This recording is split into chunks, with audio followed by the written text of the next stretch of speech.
Shalom, damai di hati. Puji Tuhan, berjumpa lagi dengan saya Pendeta Tirsata Iras, Pendeta Jemaat di Gemim Sentrum Manado, yang kembali akan membagikan kebenaran firman Tuhan dalam kitab 2 Korintus pasalnya yang ke-11, ayatnya yang ke-7 sampai 33 dalam tema integritas dan komitmen pelayan Tuhan. Saya berharap dan berdoa dimanapun Bapak Ibu Saudara-saudara berada, kiranya tetap mengalami kasih dan kebaikan Tuhan, sehingga ada dalam keadaan sehat, kuat, tetap semangat, bersukacita, dan senantiasa bersyukur kepada Tuhan. Sebelum kita merenungkan kebenaran firman Tuhan, mari kita berdoa. Ya Tuhan Allah, Engkau kekuatan kami, Allah yang hidup yang terus menyertai kami. Di dalam Yesus Kristus, di dalam Roh Kudus, Engkau kami sembah dan Engkau kami muliakan. Saat ini Tuhan, kami bersyukur atas kesempatan yang indah. Kami akan merenungkan kebenaran firman-Mu. Kuduskanlah hati dan pikiran kami, bahkan seantero tubuh jiwa roh kami, agar supaya terkonsentrasi dalam pemberitaan firman Tuhan. Sebab kami sungguh membutuhkan firman-Mu sebagai pedoman dalam kehidupan kami. Bahkan Engkau berikan kepada kami hikmat memahami kebenaran firman-Mu. Tuhan, taruh perkataan-perkataan-Mu di mulut hamba-Mu, diperkatakan kepada banyak orang supaya banyak orang boleh memuliakan Tuhan dalam kehidupan. Terima kasih Tuhan, berfirmanlah, kami sedia mendengarkan kebenaran firman-Mu. Dalam nama Yesus kami berdoa. Amin. Bapak Ibu Saudara-saudara yang dikasihi Tuhan, mari kita membaca bersama-sama 2 Korintus pasalnya yang ke-11, ayatnya yang ke-7 sampai ayatnya yang ke-33. Lembaga Alkitab Indonesia memberi judul Paulus tidak mementingkan diri. Apakah aku berbuat salah jika aku merendahkan diri untuk meninggikan kamu, karena aku memberitakan Injil Allah kepada kamu dengan cuma-cuma? Jemaat-jemaat lain telah kurampok dengan menerima tunjangan dari mereka, supaya aku dapat melayani kamu. Dan ketika aku dalam kekurangan di tengah-tengah kamu, aku tidak menyusahkan seorang pun, sebab apa yang kurang padaku dicukupkan oleh saudara-saudara yang datang dari Makedonia. Dalam segala hal aku menjaga diriku, supaya jangan menjadi beban bagi kamu, dan aku akan tetap berbuat demikian. Demi kebenaran Kristus di dalam diriku, aku tegaskan bahwa kemegahanku itu tidak akan dirintangi oleh siapapun di daerah-daerah Akhaya. Mengapa tidak? Apakah karena aku tidak mengasihi kamu? Allah mengetahuinya. Tetapi apa yang kulakukan akan tetap kulakukan untuk mencegah mereka yang mencari kesempatan guna menyatakan bahwa mereka sama dengan kami dalam hal yang dapat dimegahkan. Sebab orang-orang itu adalah rasul-rasul palsu, pekerja-pekerja curang yang menyamar sebagai rasul-rasul Kristus. Hal itu tidak usah mengherankan, sebab iblis pun menyamar sebagai malaikat terang. Jadi bukanlah suatu hal yang ganjil jika pelayan-pelayannya menyamar sebagai pelayan-pelayan kebenaran. Kesudahan mereka akan setimpal dengan perbuatan mereka. Kuulangi lagi, jangan hendaknya ada orang yang menganggap aku bodoh. Dan jika kamu juga menganggap demikian, terimalah aku sebagai orang bodoh supaya aku pun boleh bermegah sedikit. Apa yang aku katakan, aku mengatakannya bukan sebagai seorang yang berkata menurut firman Tuhan, melainkan sebagai seorang bodoh yang berkeyakinan bahwa ia boleh bermegah. Karena banyak orang yang bermegah secara duniawi, aku mau bermegah juga. Sebab kamu suka sabar terhadap orang bodoh, karena kamu begitu bijaksana. Karena kamu sabar, jika orang memperhambakan kamu, jika orang menghisap kamu, jika orang menguasai kamu, jika orang berlaku angkuh terhadap kamu, jika orang menampar kamu. Dengan sangat malu aku harus mengakui bahwa dalam hal semacam itu kami terlalu lemah. Tetapi jika orang-orang lain berani membanggakan sesuatu, maka aku berkata dalam kebodohan, berani juga. Apakah mereka orang Ibrani? Aku juga orang Ibrani. Apakah mereka orang Israel? Aku juga orang Israel. Apakah mereka keturunan Abraham? Aku juga keturunan Abraham. Apakah mereka pelayan Kristus? Aku berkata seperti orang gila, aku lebih lagi. Aku lebih banyak berjeri lelah, lebih sering di dalam penjara, didera di luar batas, kerap kali dalam bahaya maut. 5 kali aku disesa orang Yahudi, setiap kali 40 kurang 1 pukulan. 3 kali aku didera, 1 kali aku dilempari dengan batu, 3 kali mengalami karam kapal, sehari semalam aku terkatung-katung di tengah laut. Dalam perjalananku aku sering diancam bahaya banjir dan bahaya penyamun, bahaya dari pihak orang-orang Yahudi dan dari pihak orang-orang bukan Yahudi, bahaya di kota, bahaya di padang gurun, bahaya di tengah laut, dan bahaya dari pihak saudara-saudara palsu. Aku banyak berjeri lelah dan bekerja berat. Kerap kali aku tidak tidur. Aku lapar dan dahaga. Kerap kali aku berpuasa kedinginan dan tanpa pakaian. Dan dengan tidak menyebut banyak hal lain lagi, urusanku sehari-hari, yaitu untuk memelihara semua jemaat-jemaat. Jika ada orang merasa lemah, tidakkah aku turut merasa lemah? Jika ada orang yang tersandung, tidakkah hatiku hancur oleh duka cita? Jika aku harus bermegah, maka aku akan bermegah atas kelemahanku. Allah, yaitu Bapa dari Yesus Kristus Tuhan kita, yang terpuji sampai selama-lamanya, tahu bahwa aku tidak berdusta.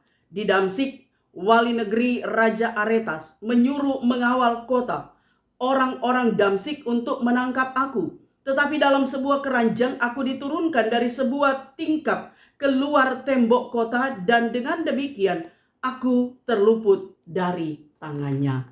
Demikianlah pembacaan firman Tuhan. Bapak Ibu saudara-saudara yang kekasih di dalam Tuhan, hamba Tuhan dalam bahasa Ibrani disebut dengan Ebed Yahweh, atau hamba Allah itu Ebed Adonai. Dan dalam bahasa Yunani, hamba itu disebut dengan doulos. Nah, saudara-saudara, menjadi Ebed Yahweh, menjadi Ebed Adonai, menjadi doulos, jadi hamba Allah, hamba Tuhan, itu adalah sesuatu yang kedengarannya sangat indah. Dan orang mengucapkannya juga begitu mudah atau begitu gampang. Dan banyak orang yang suka menjadi hamba Tuhan, menjadi hamba Allah, jadi Ebed Yahweh, jadi doulos. Namun saudara yang kekasih di dalam Tuhan, konsekuensi menjadi hamba Tuhan, menjadi Ebed Yahweh, jadi doulos, jadi pelayan Tuhan, itu tidak mudah. Sebab disadari bahwa ketika kita punya komitmen untuk melayani Tuhan, menjadi hamba Tuhan, berarti butuh perjuangan, butuh pengorbanan, butuh kerendahan hati, butuh ketulusan hati, butuh kesabaran, dan hal-hal lain yang seringkali sebagai manusia kita tidak mampu melakukannya. Tapi percaya saudara, ketika tulus hati, ketika murni, ketika 100%, 100% kita mempersembahkan hidup kita, dipakai oleh Tuhan, dibentuk, diproses oleh Tuhan menjadi alat kesaksiannya, menjadi hambanya, tidak ada yang mustahil. Tuhan pasti akan memampukan, menolong kita untuk menyatakan apa yang berkenan kepada Tuhan, disaksikan oleh jemaat, sehingga betul-betul kehambaan kita itu menjadi berkat bagi banyak orang. Nah, karena itu saudara, benar tema Gereja Masehi Injili di Minahasa, minggu kedua bulan Februari, adalah integritas dan komitmen pelayan Tuhan. Bahwa menjadi pelayan Tuhan, jadi ebed Yahweh, ebed Adonai, jadi hamba Tuhan, harus memiliki integritas, harus memiliki komitmen agar sungguh-sungguh mau melayani Tuhan. Sebab sebagaimana arti dari integritas dan komitmen itu sendiri, bahwa seorang pelayan Tuhan yang memiliki integritas itu berarti dia memiliki sifat yang jujur. Dia memiliki satu sifat yang begitu kuat untuk mempertahankan prinsip, menjadi dasar bagi diri sendiri sebagai nilai-nilai moral. Itu harus dipertahankan. Jadi jujur, bahkan juga punya pribadi yang betul-betul memiliki karakter yang kuat untuk bisa melayani Tuhan.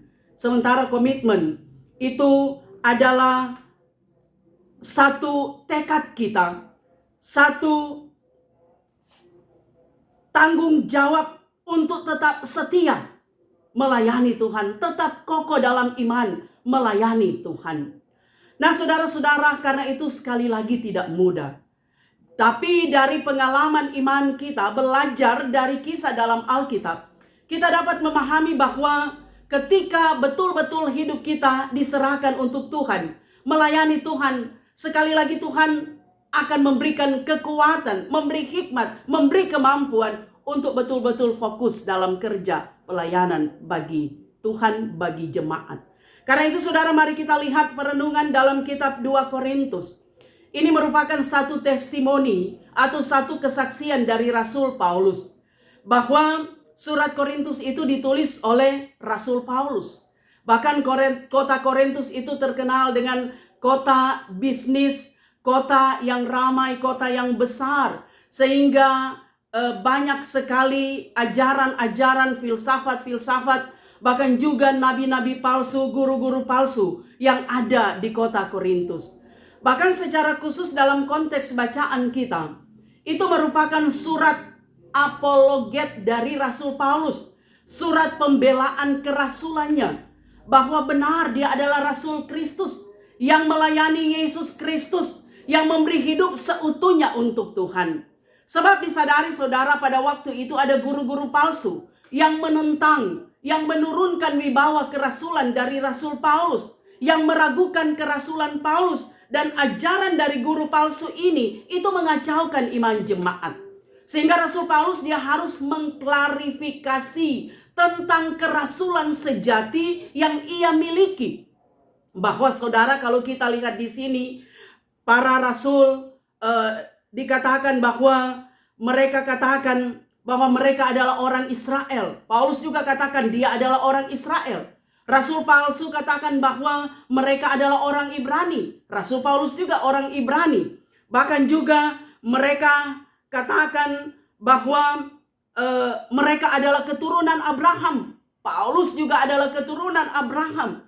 Dan mereka katakan bahwa mereka adalah pelayan Kristus. Paulus katakan lebih lagi bahwa dia sungguh-sungguh melayani Yesus Kristus dengan tulus. Bahkan dia harus menderita, dia harus dipenjarakan, dan banyak hal yang dialami oleh Paulus dalam rangka untuk membela pemberitaan firman yang ia sampaikan. Karena itu saudara, dalam kitab Filipi 1 ayat 21, Paulus katakan, bagiku hidup adalah Kristus, mati adalah keuntungan. Tapi jika aku harus hidup, itu berarti harus memberi buah. Itulah Paulus. Paulus dengan teologi bahwa hidup adalah anugerah. Dia betul-betul memberi diri untuk Tuhan. Bahkan saudara, kalau kita lihat dalam bacaan kita melalui testimoni Rasul Paulus, dikatakan bahwa dimulai dari ayatnya yang ke-23, Paulus katakan bahwa aku lebih banyak berjeri lelah, lebih sering dalam penjara, didera di luar batas, kerap kali dalam bahaya maut. 5 kali aku disesa oleh orang Yahudi. Setiap kali 40 kurang 1 pukulan, 39 pukulan. 3 kali aku didera. 1 kali aku dilempari dengan batu. 3 kali mengalami karam kapal. Sehari semalam aku terkatung-katung di tengah laut. Dalam perjalananku aku diancam dengan bahaya banjir, bahaya penyamun, bahaya dari pihak orang Yahudi, bahaya di kota, bahaya di padang, bahaya di gurun, bahaya di tengah laut, bahaya dari pihak saudara-saudara palsu.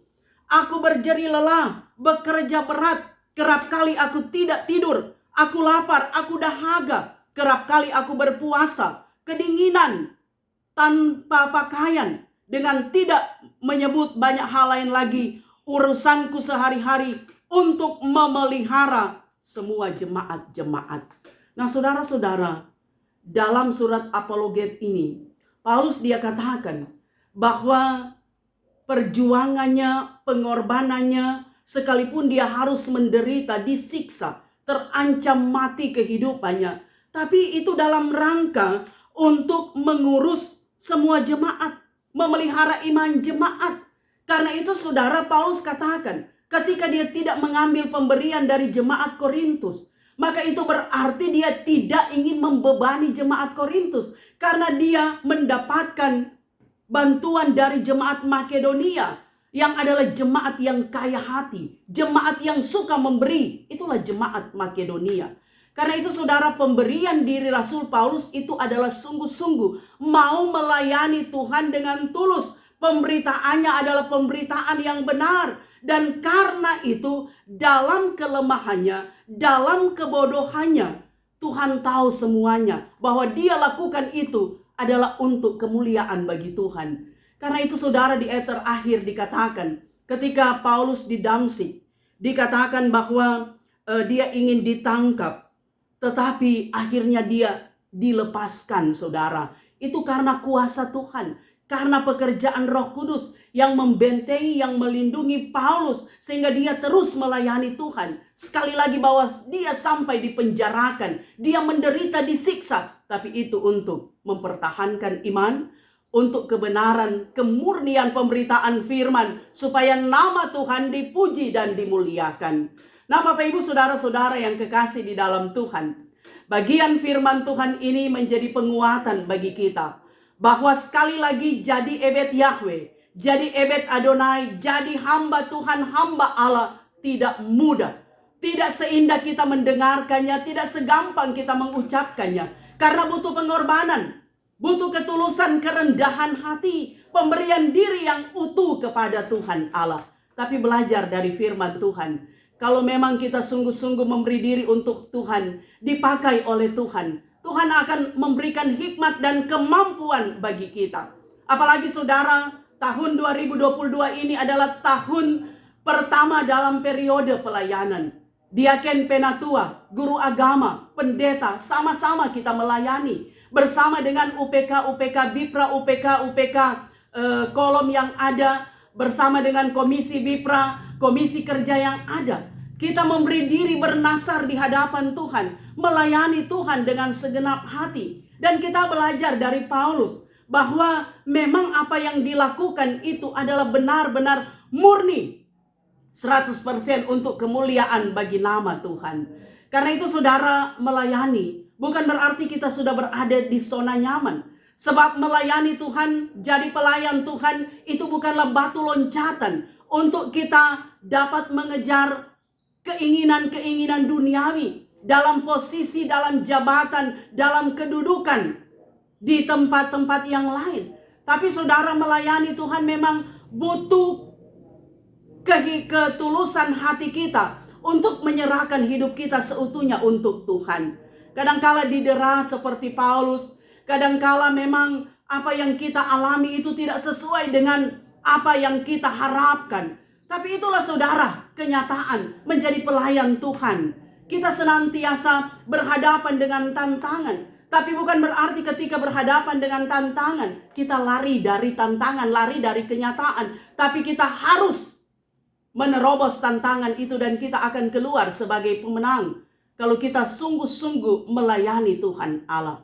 Bahkan saudara, sebagai pelayan Tuhan, sebagai jemaat Tuhan, kita mau diingatkan bahwa apapun yang kita hadapi, semua seizin Tuhan.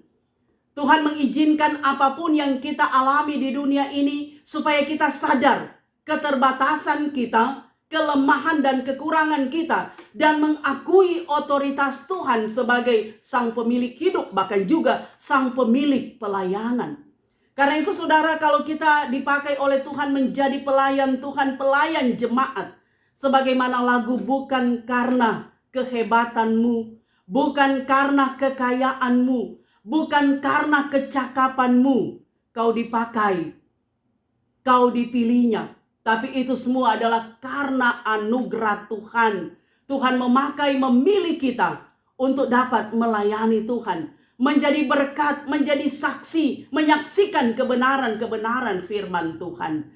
Nah, karena itu saudara, ada banyak ilustrasi ketika kita memberi diri untuk Tuhan, melayani Tuhan, tapi juga ketika kita menjadi orang Kristen, orang percaya kepada Yesus Kristus, itu tantangan-tantangan silih berganti kita hadapi. Ilustrasinya saudara, ibarat emas. Emas yang murni. Semakin dia murni, maka semakin emas itu dibakar saudara, agar supaya kemurniannya itu nampak.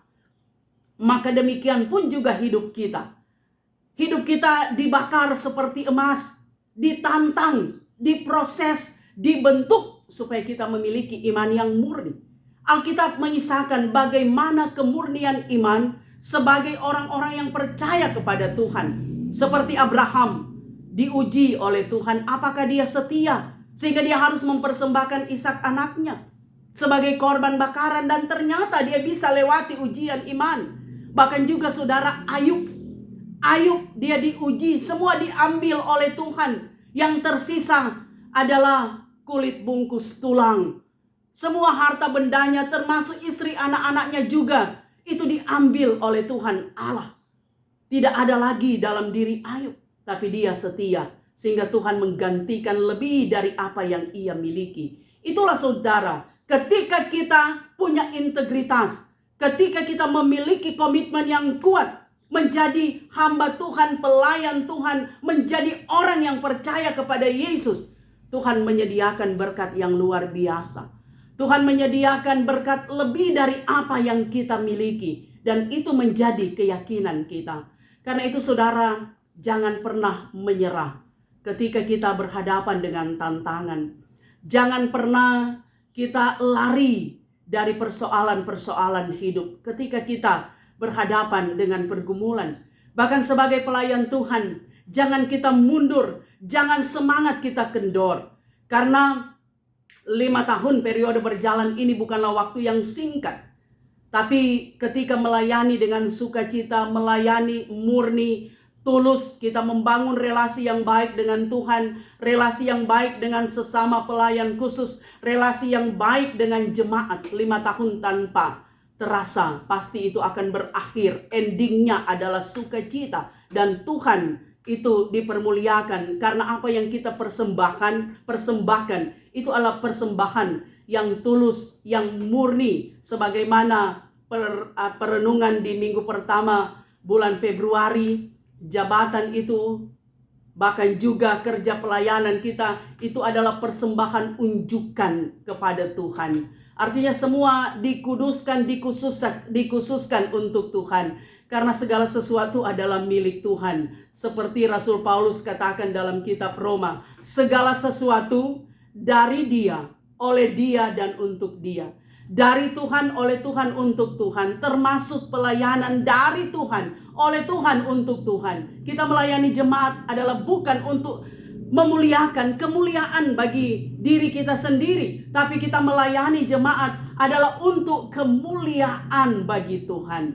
Tidak mudah memang saudaraku, tapi itulah ketika memang apa yang kita kerjakan, apa yang kita lakukan itu adalah untuk menyenangkan hati Tuhan. Apa yang kita terjemahkan dalam kisah hidup kita, seperti Rasul Paulus itu benar-benar dan sungguh-sungguh murni, bukan seperti para rasul palsu yang mengajarkan kepalsuan, bahkan mereka melayani untuk kekayaan diri. Tapi Paulus ketika dia melayani, dia mengosongkan diri, maka kita percaya pelayanan kita sungguh diberkati oleh Tuhan. Dan Tuhan menyediakan segalanya. Kadangkala pun kita ada di bahaya maut, pasti Tuhan lepaskan kita dari bahaya maut itu. Dan Tuhan memberikan kehidupan yang aman, yang sejahtera, yang damai, yang penuh sukacita. Itulah kehidupan yang kita rindukan, baik di dunia fana saat ini, tapi juga di dalam keabadian kita merindukan hal yang demikian. Karena itu saudara yang kekasih di dalam Tuhan, mari tetap kita punya integritas sebagai pelayan Tuhan, sebagai orang Kristen, orang percaya kepada Yesus. Dan mari kita tetap pada komitmen kita bahwa mengikut Yesus, melayani Tuhan adalah komitmen kita. Itu adalah nasar, adalah janji kita. Sehingga hidup kita ini kita persembahkan seutuhnya hanya kepada Tuhan yang empunya hidup, yang empunya pelayanan, yang menyediakan berkat, yang memberkati kita dalam segala situasi. Tuhan Yesus dipermuliakan. Amin. Mari kita berdoa. Terima kasih Tuhan, Engkau Allah kami yang hidup, yang tidak pernah meninggalkan kami. Kami bersyukur firman-Mu mengingatkan kami untuk kami sungguh-sungguh melayani Tuhan. Firman-Mu mengingatkan kami untuk kami tulus dan murni untuk melayani Tuhan seperti Rasul Paulus. Sekalipun disadari tidak mudah, tapi kami percaya ketika hidup kami 100% dipersembahkan kepada Tuhan, dibentuk oleh Tuhan, maka tidak ada yang mustahil. Pelayanan kami diberkati jadi berkat bagi banyak orang.